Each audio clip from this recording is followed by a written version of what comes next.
This recording will go over meningitis. Meningitis is an inflammation of the meninges of the brain and spinal cord. Bacterial and viral organisms are most often responsible for meningitis. There are other causes, but we're going to focus on the viral and bacterial causes. The organisms that are responsible for causing the infection in meningitis enter the central nervous system via the bloodstream or are directly introduced into the CNS. Direct routes of entry can result from penetrating trauma, such as a gunshot wound, surgical procedures on the brain or spine, or a ruptured brain abscess.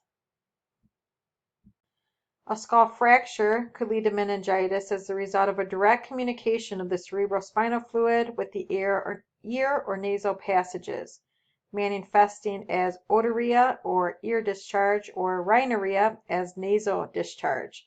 And that discharge can actually be CSF or cerebrospinal fluid. So remember, if we have clear fluid draining from the nose or the ear, we want to test it to see if it's CSF. We would test it. Positive glucose would indicate yes for CSF, as well as putting it on filter paper and seeing the halo formation. Patients at increased risk for meningitis includes the patient with an infection of the head, either eye, ear, nose or mouth, or neck or throat. Also, if a patient is immunocompromised, they're at increased risk. That makes sense, right? There are reports of rare infection from tongue piercing that can lead to meningitis also. Older adult, let me see here. It's also, the infecting organism can spread to both cranial and spinal nerves, causing irreversible neurologic damage. Increased intracranial pressure may also occur as a result of blocked flow of CSF and change in cerebral blood flow or a blood clot formation. Viral meningitis is the most common type. The severity of symptoms can vary by the infecting viral agent. Neurologic defects are more likely to be temporary, and a full recovery occurs as inflammation resolves.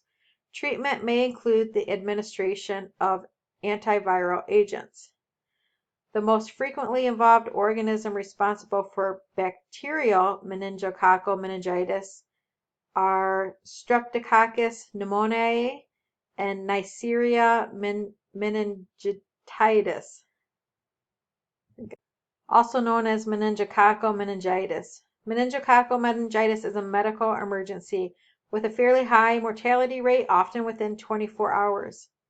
Outbreaks of meningococcal meningitis are more likely to occur in areas of high population density, such as college dormitories, military barracks, and crowded living areas. I always had a problem remembering which type of meningitis was the bad meningitis. Was it viral meningitis or bacterial meningitis? And then I put together the B in bacterial with the B in bad. So bacterial meningitis is the bad. Of the two is the worst type of meningitis. Good news is, though, there are vaccinations for bacterial meningitis. In terms of assessment, perform a complete neurologic and neurovascular assessment to detect signs and symptoms associated with the diagnosis of meningitis. Signs and symptoms often include fever, nuchal rigidity, which is neck stiffness, photophobia and phonophobia, headache, myalgia, nausea, and vomiting. Confusion and altered consciousness may be present. A rash may be seen. Positive Kernig's and Brzezinski signs have traditionally been used to diagnose meningitis, but these findings only occur in a small percentage of patients with a definitive diagnosis.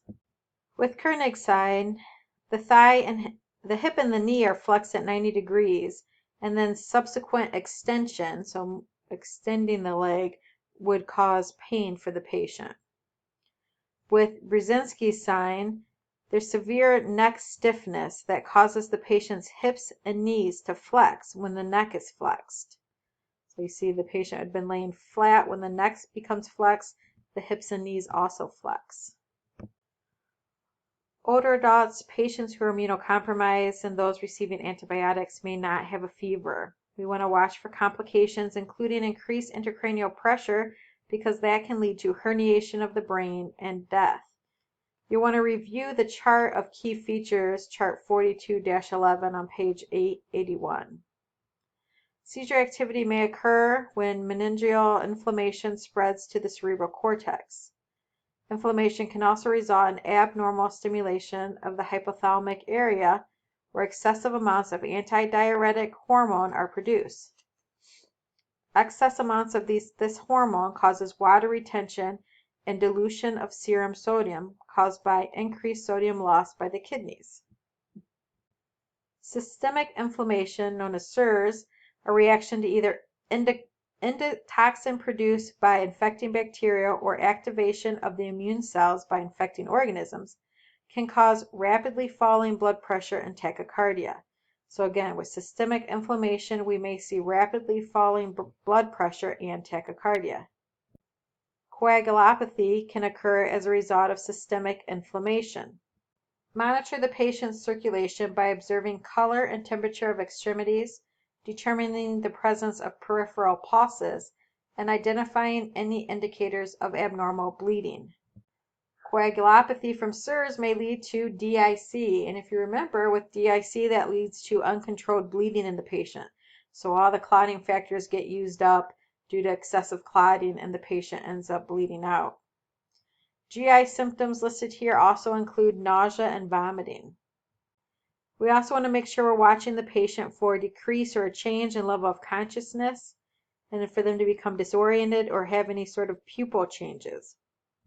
The most significant lab test used to diagnose meningitis is the analysis of cerebral spinal fluid that is obtained with a lumbar puncture.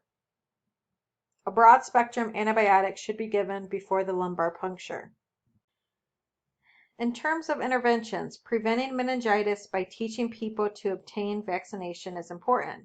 Not only is there the meningococcal vaccination, but also there's many other vaccinations for other types of organisms that could spread to the CNS and cause infections, which could then cause meningitis.